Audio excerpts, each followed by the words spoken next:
take your phone out and hit that. It's going to have all the statistics and the data that we have from each department. You can also, on our website, under the city manager's page, find a quarterly report. So at the end of each quarter, we put what went on that last quarter. And it gives you some really good insight and a little deeper dive into just what all goes into the day-to-day of what the amazing people that work for you go through every single day. So get that QR code, check out the website. It's outstanding. You want to turn around and, again, 2026 State of the City Address. These are the 9 people that set the direction and the vision. Your neighbors, people you go to church with, your kids know their kids, that set the direction of this community. If you're a city councilor, and there's many of them here in the room, would you please stand and be recognized real quick? And Mayor Long as well. Please stand, city councilors.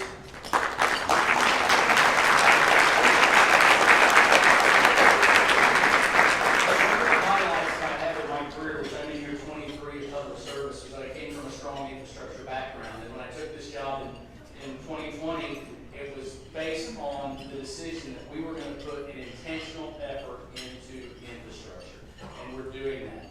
We spent a lot of money on those things, and I'm so grateful that this community and the leaders that you elected understand that in order for your businesses, your families, and your schools to be successful, you have to have a strong foundation, and that's the infrastructure. There is a very special group of people that are here today, and I don't think they knew I was going to do this, but I want to ask, the first Tuesday of every month, we have a pastor's meeting at City Hall. I did that when we were in Wausau. We started it here under Jim Thomas. We kept it going. It is truly the best thing that we do, that I do for myself and this community. It's an accountability group. I can tell them all of our fears. They can tell me their needs, what's going on in the community. I can tell them everything. We pray over this community. We pray over your businesses. We pray over our elected officials.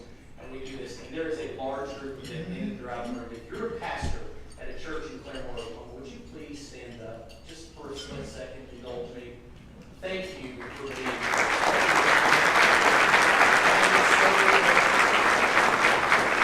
There's not a day goes by that I know that somebody's not praying for each and every one of you in this community. If you are a Claremore City employee, and to actually point, I think there's about 11 of them, 11 tables full of them, and or our economic development partners at Claremore Economic Development, would you please stand up? Please give these people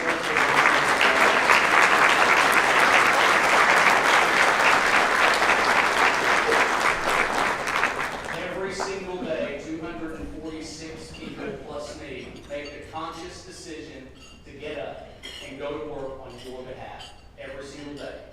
They don't do it for the dollars that they can get in the private sector. They certainly don't do it for recognition. They do it because they have a heart for public service and they have a heart for this community.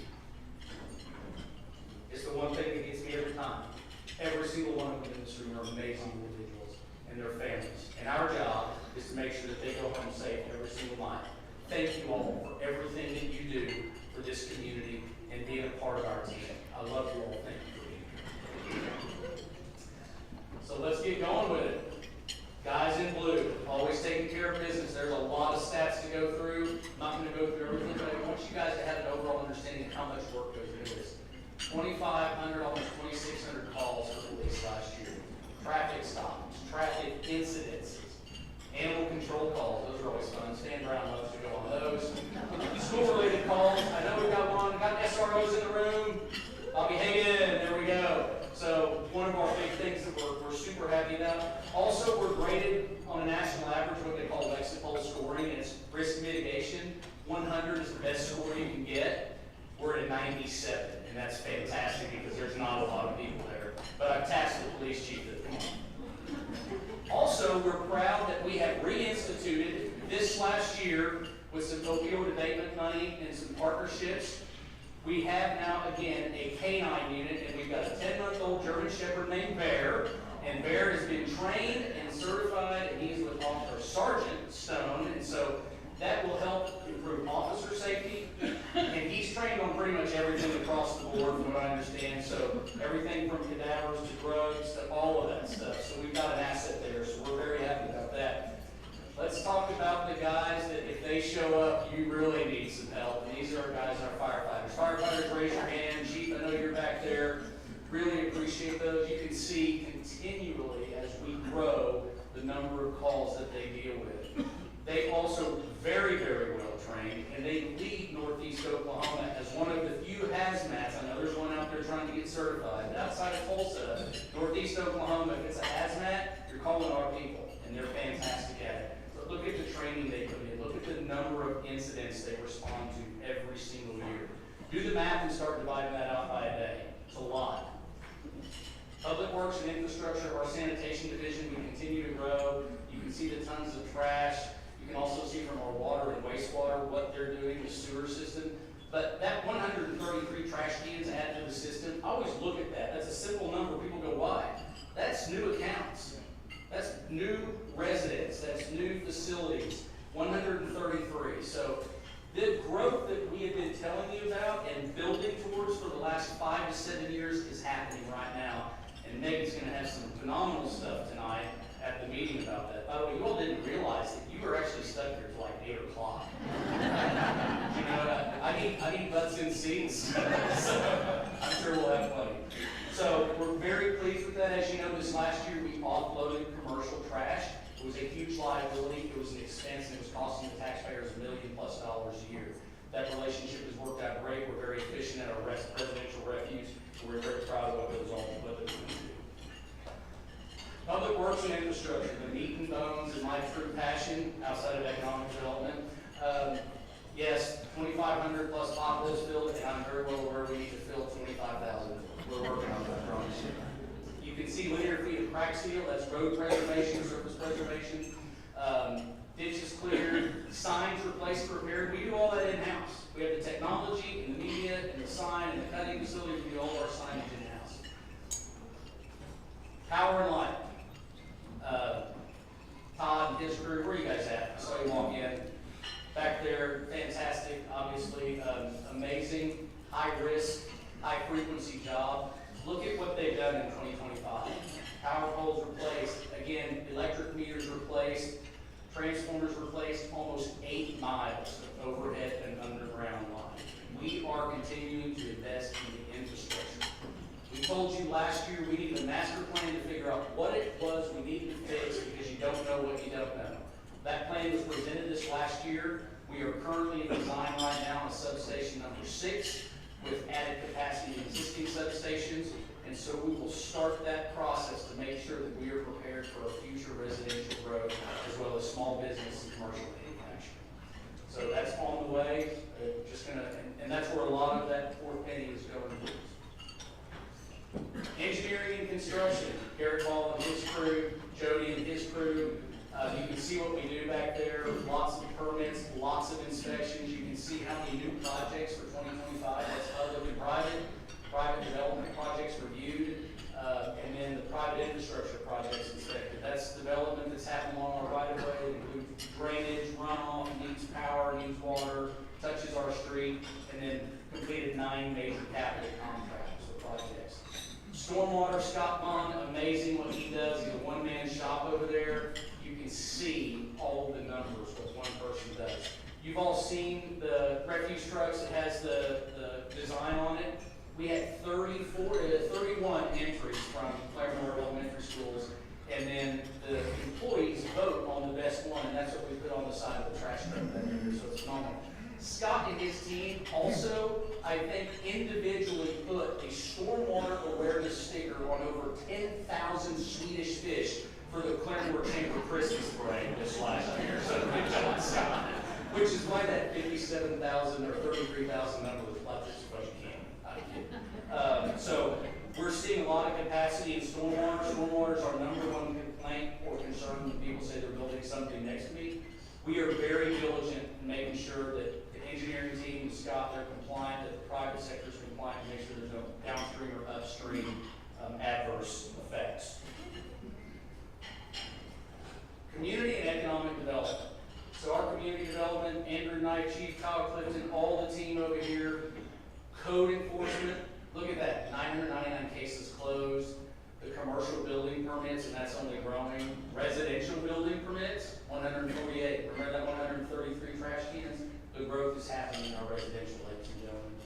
The number of cases, trade permits, 459. So that's your plumbing, your electrical, all of those things. And then active cases, but look at the revenue alone from permits. And a lot of permits on commercial development, it's retail, it's going to have strong economic impact to us. We waive those because it's one of the things, the tools that we have to be attractive.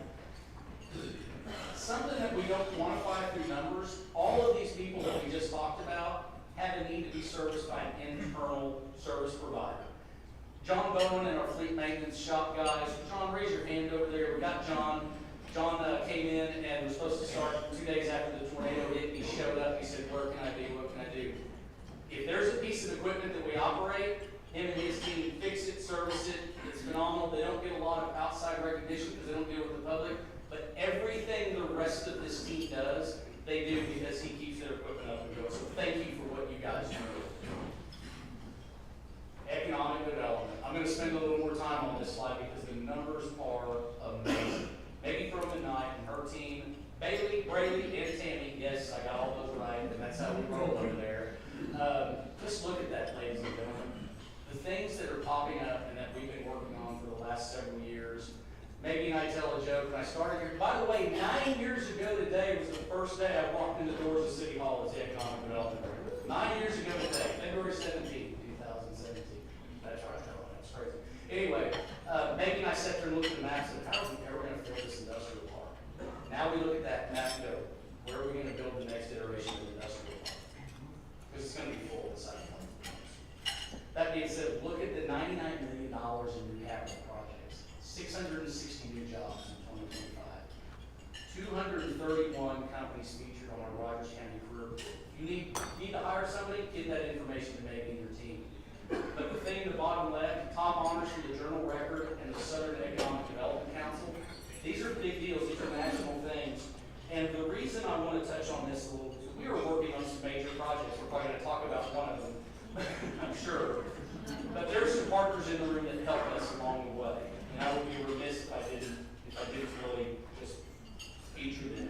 And I'm so proud of everything that we do. Traditionally, our traditional manufacturing. There's business recruitment, and that's when you're going out or they're coming to you.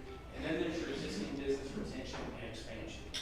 Let me tell you about only three expansion projects that we're realizing right now. If you're with AXH Air Coolers, Justin, I saw you raise your hand. If you're with, there's the rest of them, I didn't see Jim. If you're with Blue Arc Metal Specialty, right over there, our good friends, and if you're with MST Manufacturing.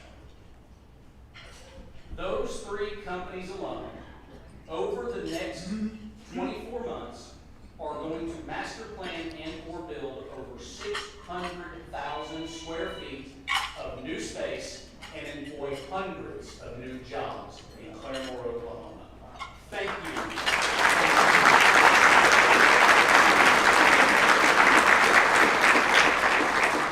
Your continued investment in this community and the provision of quality jobs is second to none.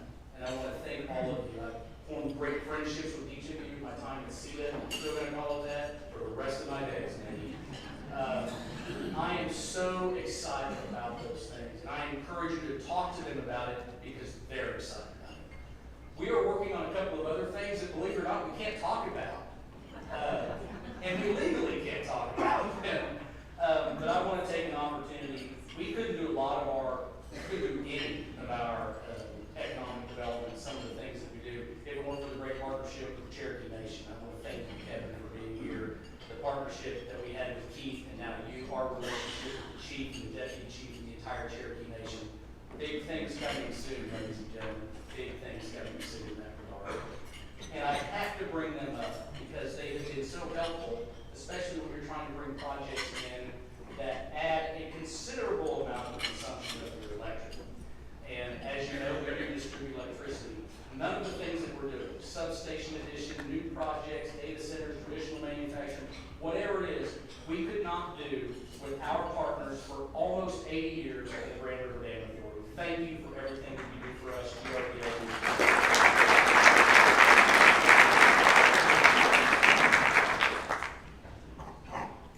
Expo and tourism.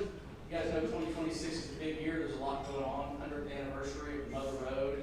Wendy Wood Elaine's over, Wendy's in here somewhere with her staff, and we lost Tanya, but I can't say upgraded, that would be terrible, that's not what I mean.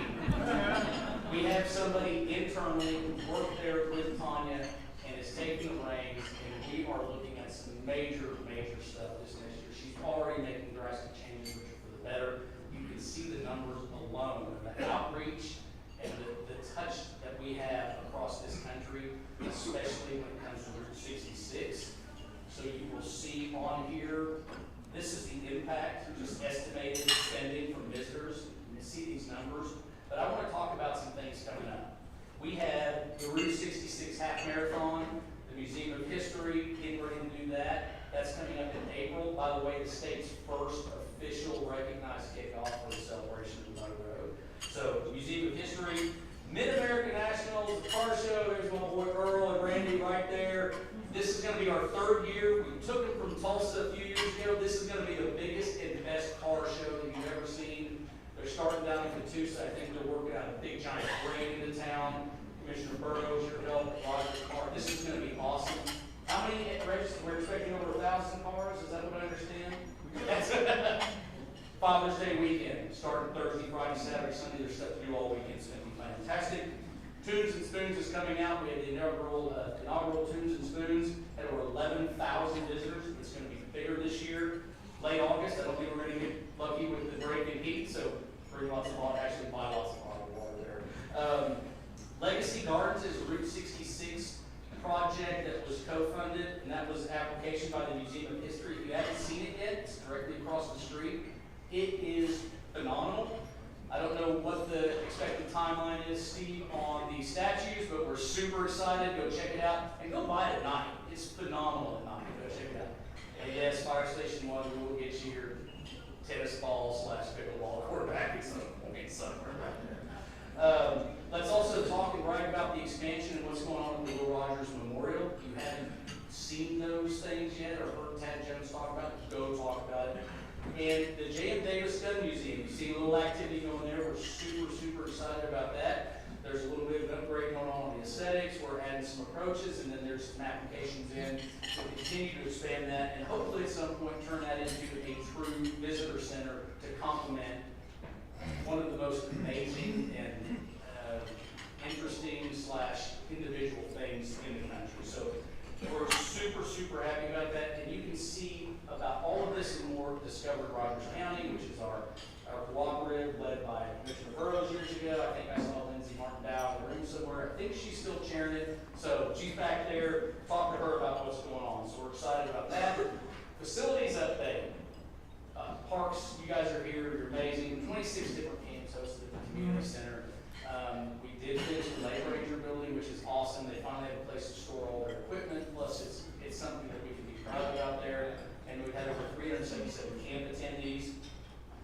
The Recreation Center had a great year. As you can see, 384,000 paid user visits. That should say 2025 on this thing. 915 basketball. You can see the aerobic, the earned income. You can see the capital improvements that we made there. It's a premier rec center, and frankly, if there's one better now, it's only because it's newer and they came in copy numbers. And that's legit. I'll stand by it. Continuing on facilities update at the senior center. I can't say enough about what Stacy Dowden does for this community.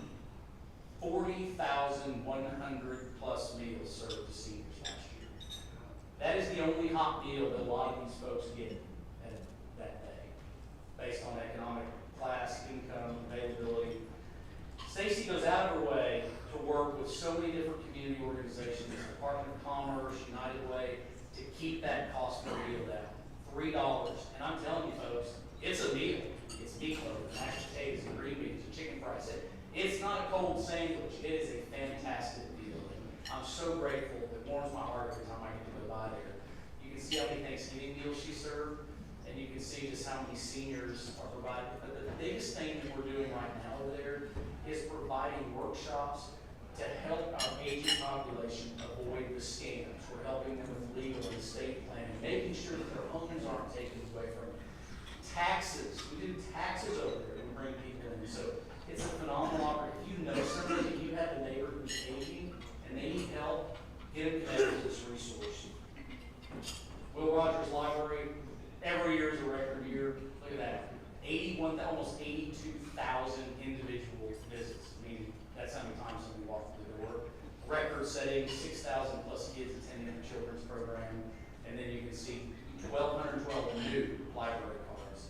It's just amazing. It's amazing what that library does over there. Sherry Beach and her staff are absolutely phenomenal. Financial statistics, it doesn't get any better than the finance team. Susan Malloy back there and her crew are fantastic. These graphs are moving a little quicker this year. As Ashley mentioned, we turned around and the voters so graciously by a 2-to-1 margin said, yes, we're ready for you to invest more in infrastructure. You cannot be hamstrung and tied by the restricted funds. So we are on track this year to collect a record for us because of that fourth penny, probably close to $20 million with the penny and the use tax, typically around 15. And you can see we've had it. So before it had streets and infrastructure, expo, wastewater treatment plant, and then release fire park capital. That's all we had was restricted. We couldn't use that money for anything else. You all graciously added a general fund penny. We're utilizing that money to enhance operations, invest in infrastructure, and do the things that we said we would do. I'm going to talk to you about that last one, police, fire, park, and capital. We took that out in 2020, that expires in 2030. Probably in 2028, we're going to come to you and say, hey, we want to extend that another 10 years. It does us no good to advance the ball forward and then turn around and remove everything that we just added. And you saw the difference that that 20% makes when it comes to the senior center, the library, and the rec center. So we're going to be coming to you all asking you for help in 2028. So effective 2030, hopefully we can extend that another 10 years. That's been in place. That particular penny's been around since 1971. So just remember that when we come talk to you. I know it always feels like we're asking for more money, but until the state of Oklahoma undoes this archaic funding mechanism that cities and towns are stifled with, we're going to continue to ask you to help us make investments. This is the same thing for the use tax. So use tax is items that are bought online or off-site, and the final situs is here. We used to not get that. It was on you to report it with your income taxes. That's not the case anymore. Supreme Court had a ruling in 2018. So the Amazons, the Walmarts, when you buy something, they collect the tax based on your zip code, and they collect that, and it's distributed to the Oklahoma Tax Commission, sales taxes, and that's distributed to cities and counties.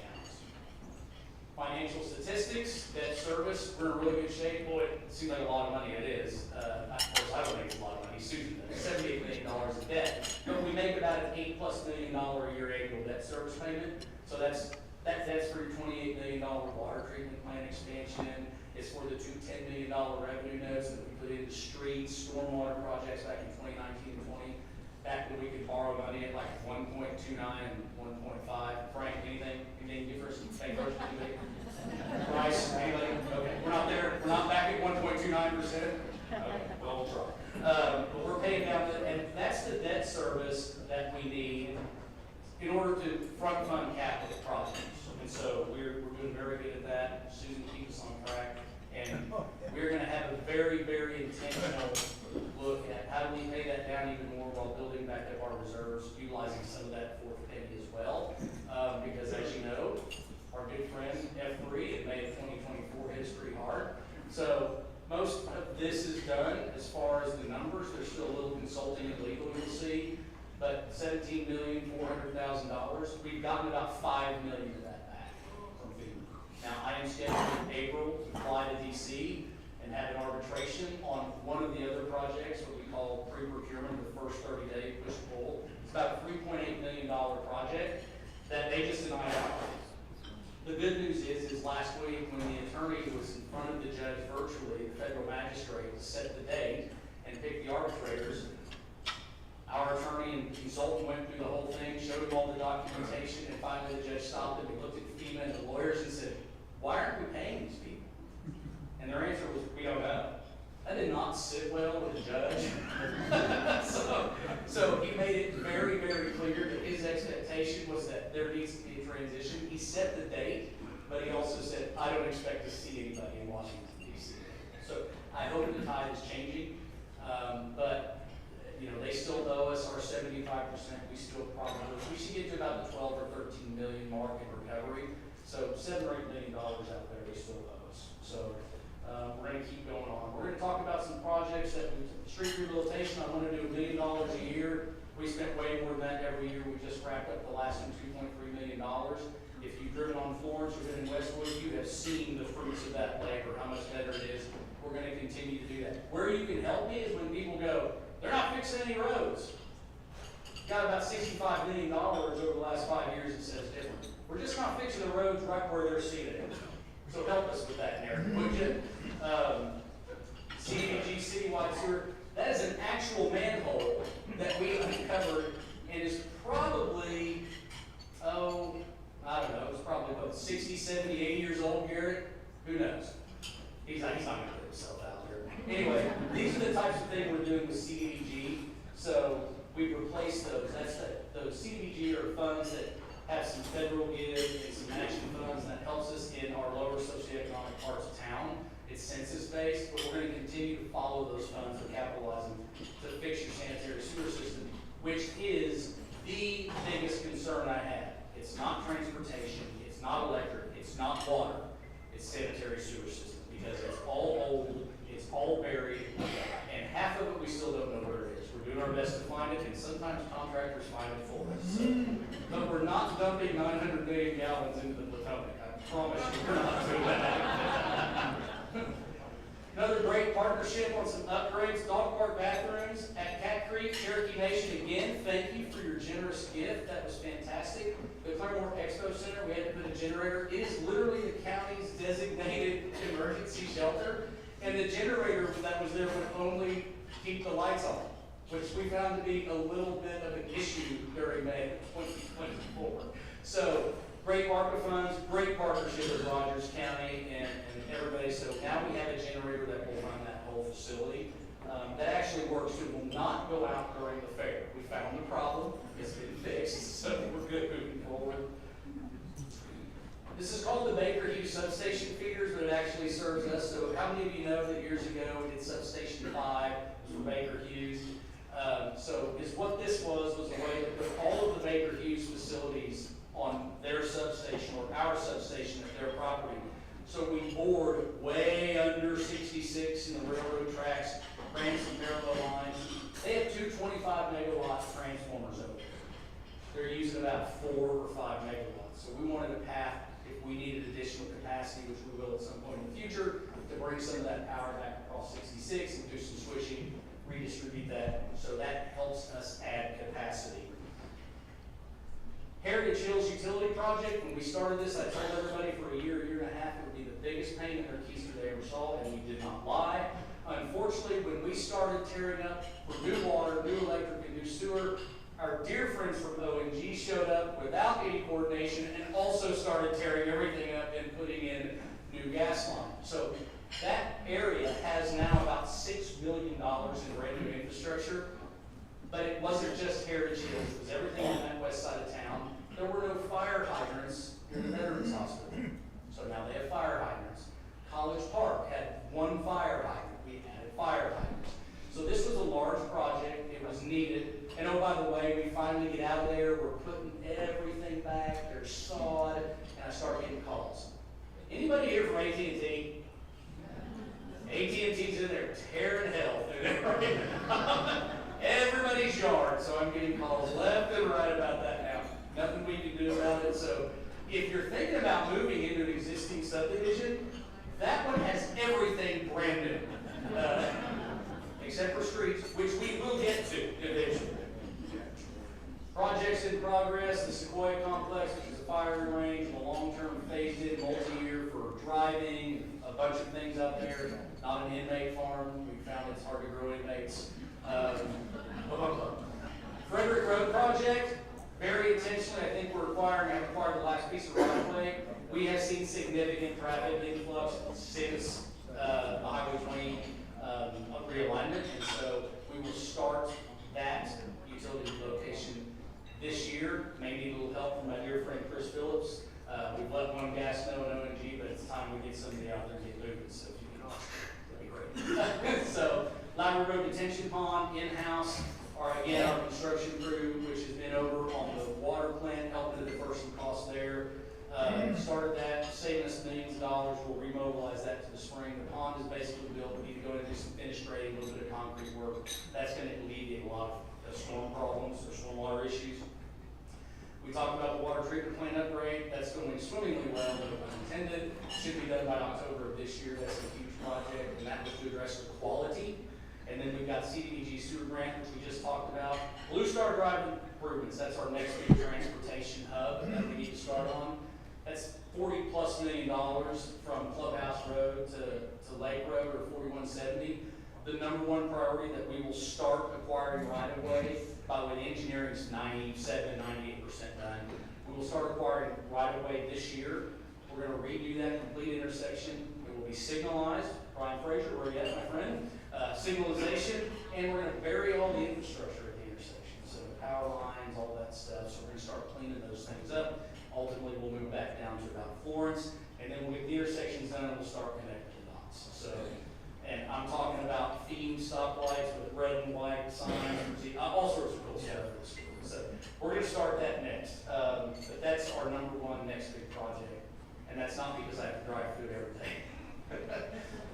Just some photos of one of the big electrical projects we want to do with the fourth penny was reconductoring about a 5-mile section that goes all the way up 66. As that's grown up there and fed Sequoia High School, the electric lines are undersized. Having a lot of issues, voltage fluctuation, so they're replacing all of those poles, all of that line, upsizing it for increased reliability. And so I know that Dr. Saul is not here to support public schools, but thank you for being patient with us on that. These are some great photos of the water treatment plant, green sand building, renovations, water tie-ins. By the way, last week we had a tie-in that we had to shut down all distribution of the water. So we filled every single water tower.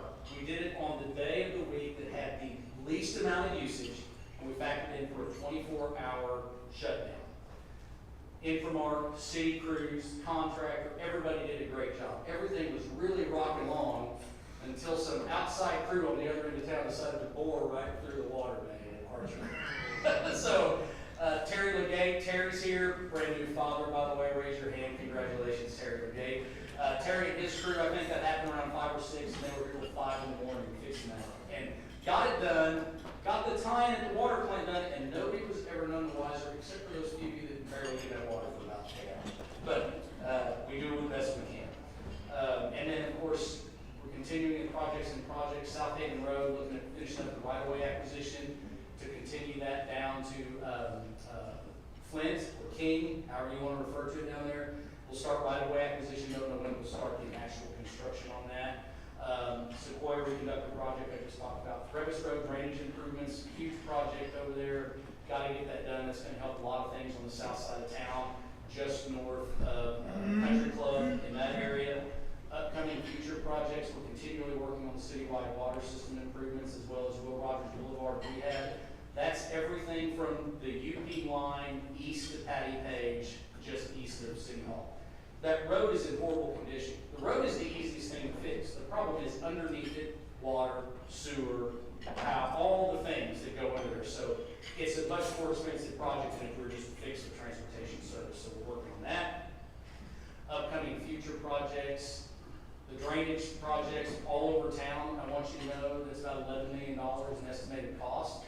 If you'll take a look at where all of those are all in areas of town that were developed years and decades ago before we had the scrupulous process of engineering, design, review that we have now. These projects like this are why we're so intentional about how we move forward.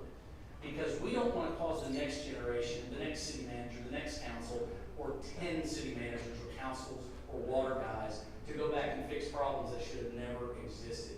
That's why we put such an emphasis on design criteria and construction review and inspections. So I mentioned Substation 6, working on that with added capacity, which we're super excited about. This is a great partnership. We're going into year 3 coming up. Scott, you're in the room, I think, aren't you? There he is. So we partnered with Rogers County on the federally mandated opioid abatement settlement funds. And I'm telling you, it's been one of the best projects. Commissioner Burroughs and I got together a couple years ago, and it was just on my heart and his. We've got to start doing something. We got to get into these schools faster. We got to get to these families faster. How we don't want the first time that we're dealing with them is when one of our officers are showing up at their home and having to arrest somebody or show up at school and detain a kid. Because it all comes back to something. This program is fantastic. Scott's doing a great job. You can see it's like 143 uses that the federal judge said they had to be used for. And so we're super excited about going into the third year of grants and what the Attorney General's office is allowing us to do. And you can see Scott's in every school district. He's doing all of these things. We're in the jails getting people educated. We're doing parenting classes in jail so when they get out, they can be reunified with their families. Because the quickest way for somebody to fall back into that is not have access to resources and not be able to see their families. So we're trying to eliminate some of that. So Scott, thank you for what you're doing there. It's a thankless job, but it's an awesome job, and you're doing great at it. Let's talk about the meeting tonight that you guys are going to stay for the next 6 hours. So tonight is our regularly scheduled public meeting. We moved it up here. We will be talking about what is now the Claremore Data Center. I want to recognize and thank BO Infrastructure. The team is right back there. They have been the partners that we've been talking to for 2 years now. And with all due diligence and with every single level of accountability and security that we can give in this community. This is not something we take lightly, ladies and gentlemen. Maggie has turned down dozens of data center opportunities and other manufacturers that were much more impactful. This particular project is going to be a phenomenal addition inside of an industrial park that's already zoned industrial. It is not going to compete with the workforce that is needed for all of our traditional manufacturing friends, and I think they're appreciative of that. You probably hear from them that you didn't mention Simmons.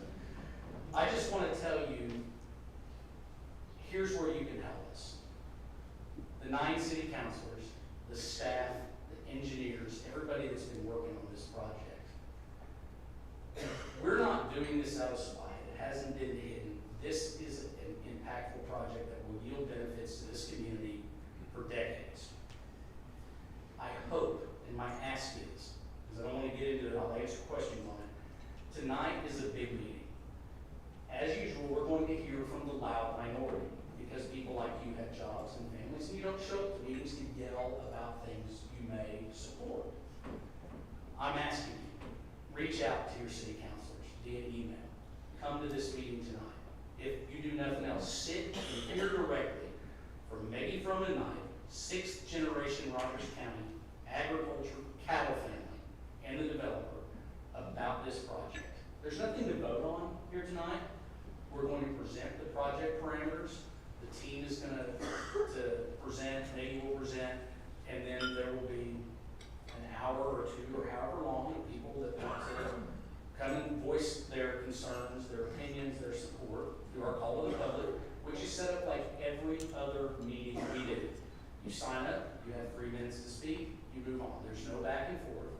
And then after that, there will be a council discussion with the council to ask any questions of the developer, city staff, project team, or if any questions that arose during the public comment that maybe weren't answered, which all of them will be in the presentation.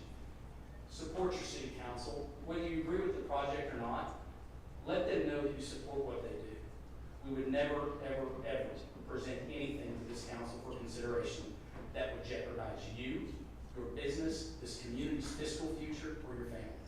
It just would not happen. We live here. They go to church with you. You know them. You elected them. Trust them. Trust that they are making decisions based on what's best for the community as a whole. So my ask is that tonight, email your counselors or come to the meeting this evening, even if it's just there to listen so they see you, the sophisticated business sector, see you in there. You've been investing in this community for decades. We're going to ask that you continue to do so with your trust. On that, I thought this was funny. This is an actual headline from a Stillwell, Oklahoma newspaper in 1905 covering a story out of a county in New Mexico about how farmers gathered Saturday to oppose the automobile. We do not want technology. And that's what we're dealing with now. We're dealing with the next iteration of technology. I just want you guys to know what a pleasure it is to serve this community, my team,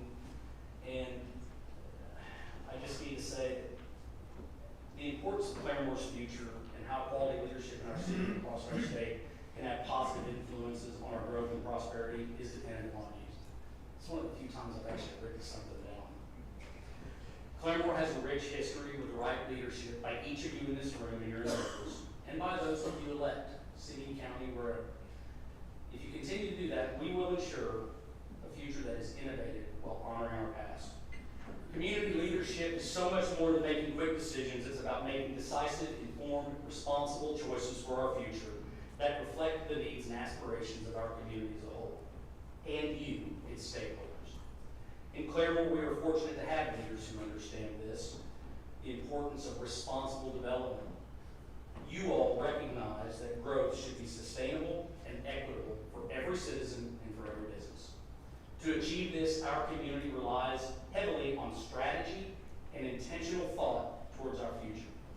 Objective, data-driven decision-making ensures that our plans for this community and our economic development are comprised of a robust investment in infrastructure. It's ambitious, but it's realistic. We need to do these things for you to continue to be successful. Our team diligently analyzes trends, demographics, community feedback, strategies that contribute in line with the City Council's vision. By doing so, they ensure that our resources are utilized efficiently and effectively, and that our development efforts yield the greatest possible benefit to each and every one of you. Responsible growth requires collaboration between city officials, business leaders, and our citizens. It also requires productive and respectful relationships with school districts, universities, career tech systems, county, state, federal elected officials, utility providers, and our tribal partners. All of which I am proud to say are trusted friends we have the honor to work with on a daily basis.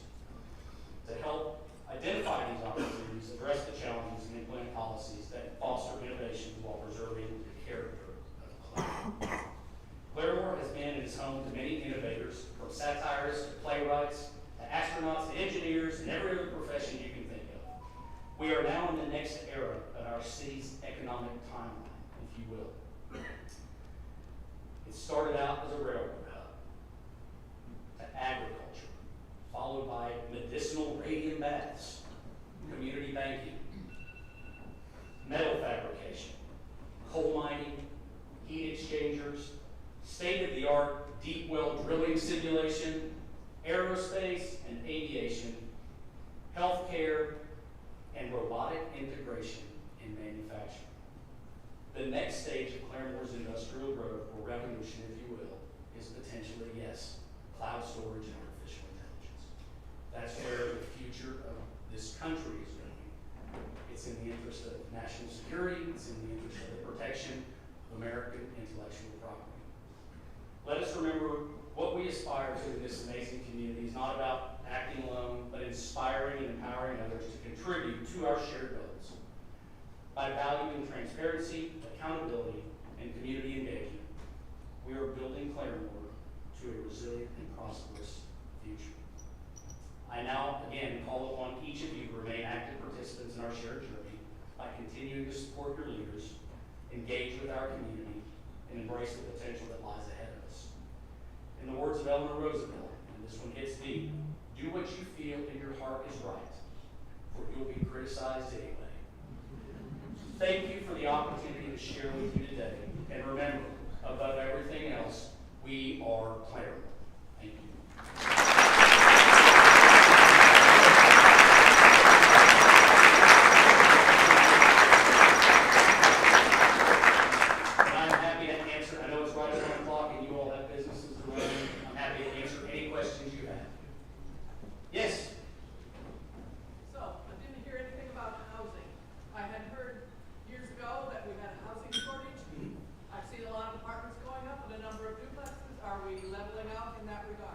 We are still, and Maggie can touch on some of these things too, so the housing studies provision, we still have a substantial lack in single family. There's still a need based on that study for multifamily.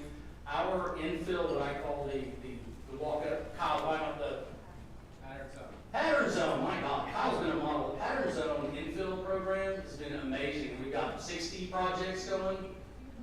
How many? 60? I mean, some sort of iteration. We've completed 20 So drive around and look at some of those parts of town, that's single family, multifamily, you can't even tell they're multifamily. But we're still working at housing, and there's 5 or 6 residential, single family subdivisions that are out there on the horizon right now. You guys gonna let me off the hook that easy? We appreciate you. Thank you, Randy.